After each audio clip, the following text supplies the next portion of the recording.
looking at the stern post here and the knee that supports that stern post.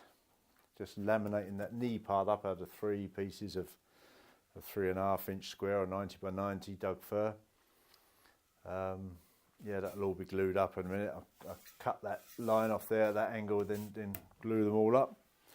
That's the last piece of the construction before I start setting it all up. So it's good stuff. Pleased with that. Next door we'll have a look in a little bit. You'll see I've got the station 11 is finished and station 12 is gluing up. Just needs the glue to dry and then quick sand, and that's done. So I'll say this one should get this glued up today, I guess, and we're getting there. Good. So we'll go next door and have a look. While we're in at the finished pile, what there's new to see here is this is the station 11 stood in the finished pile, glass and epoxy both sides.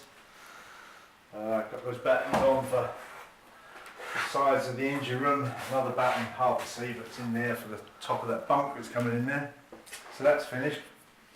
And what we've got lent here, the glue's not quite dry yet, it's a bit tacky still. But this is the station 12, it's upside down at the moment, I guess you can work that out. Deck beam down the bottom there. Station 12 frame. This will be cut through there to sit onto the knee, the stern post knee. And obviously the deck beam needs trimming off, but that's basically finished as well. Sand up once the glue's dry. Sand up, and that's done. And then that is, once I've got the stern post finished that I'm working on now, that's everything for the flat pack sections finished. Very, very good.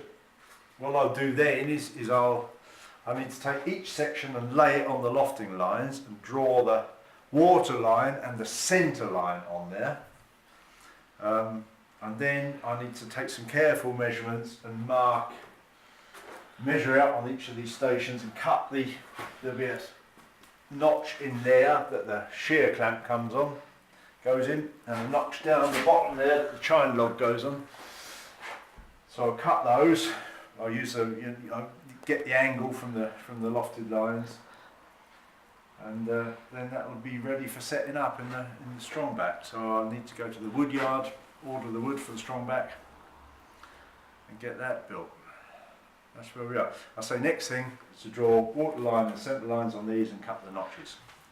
And that probably get done in the next couple of days. Good.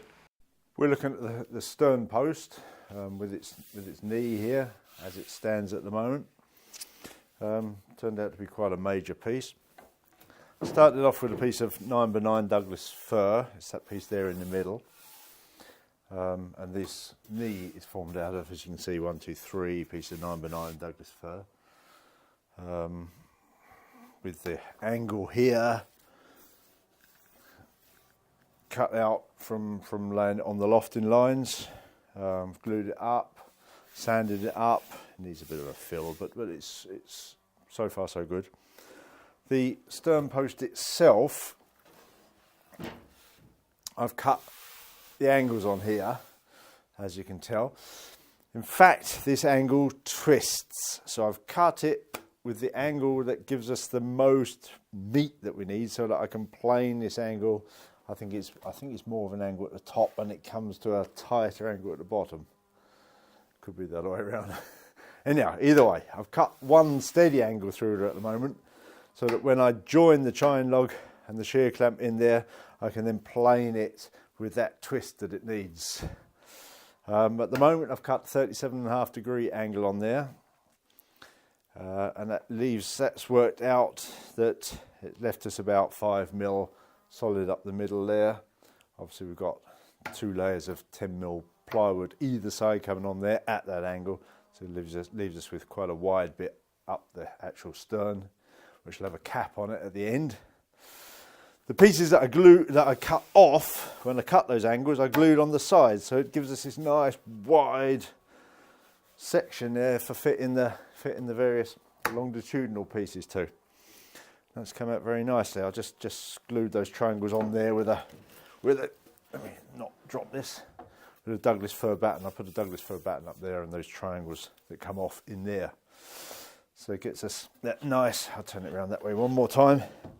There's that Doug fir batten there, that's the triangle in there, that's the original piece of 9x9 post there. So it's come out quite well, quite heavy, quite strong. Got a few screws in it that I just put in to hold it while the glue dried, so I've got to take those out. But yeah, it's looking pretty good. That's that. So now it's time for Tony's tool tip number 2.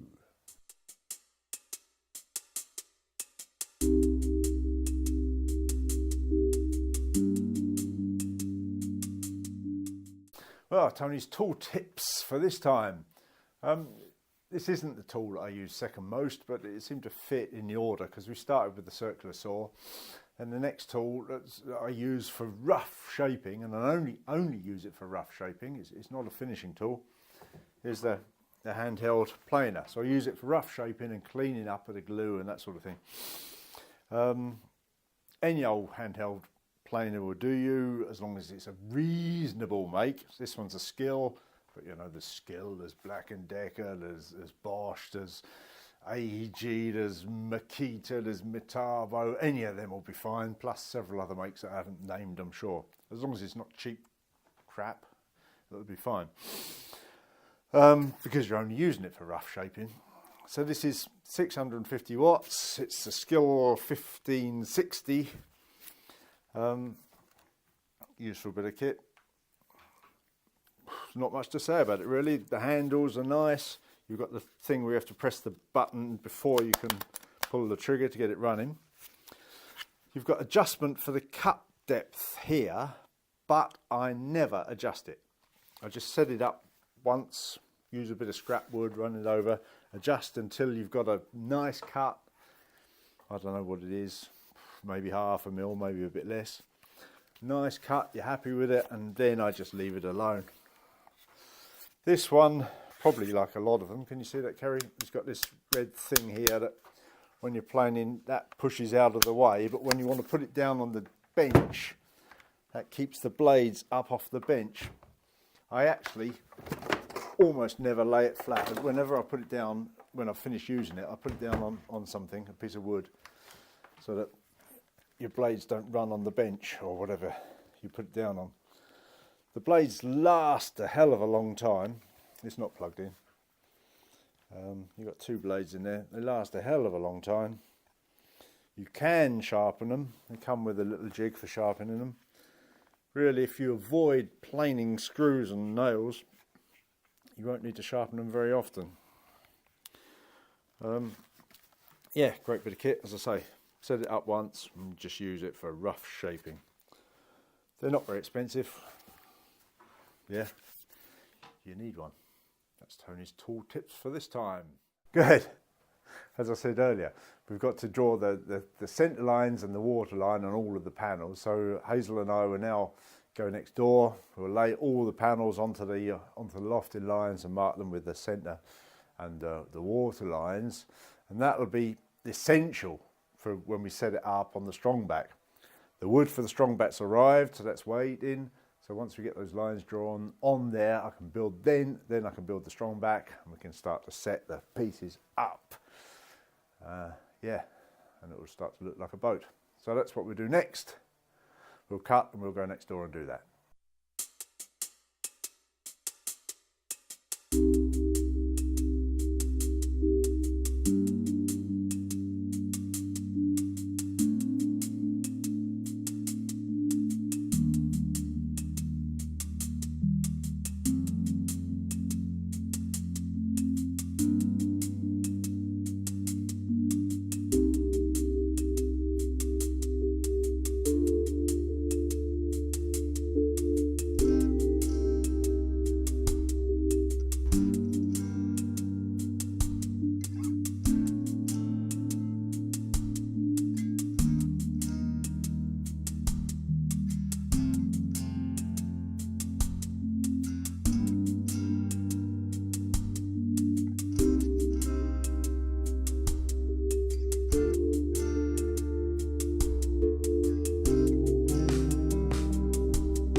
Good, so we're back in the boat shed.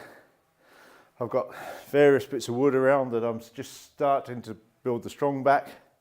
Some old scrap, bit of red pine, but I bought 2 8-metre lengths of Doug fir.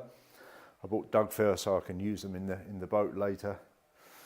That'll be the strongback. I've also bought, very exciting, 3-metre long straight edge with level bubbles in it, which will be handy I think for setting it up.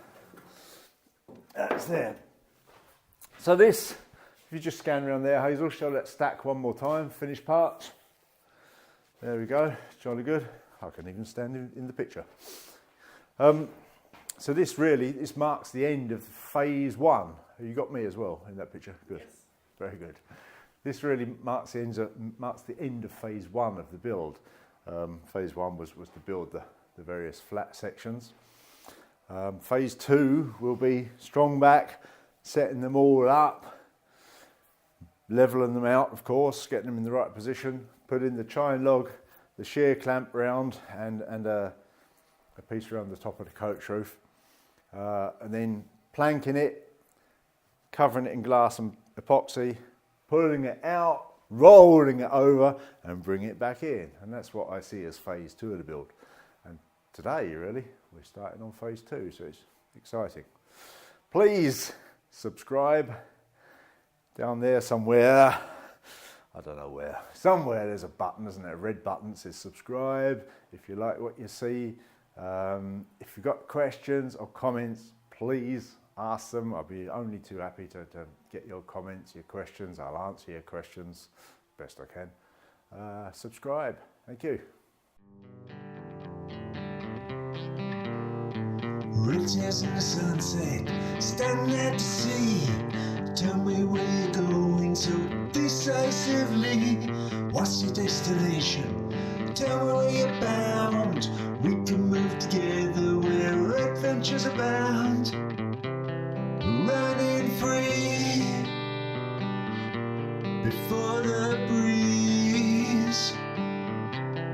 Are there many days such as these?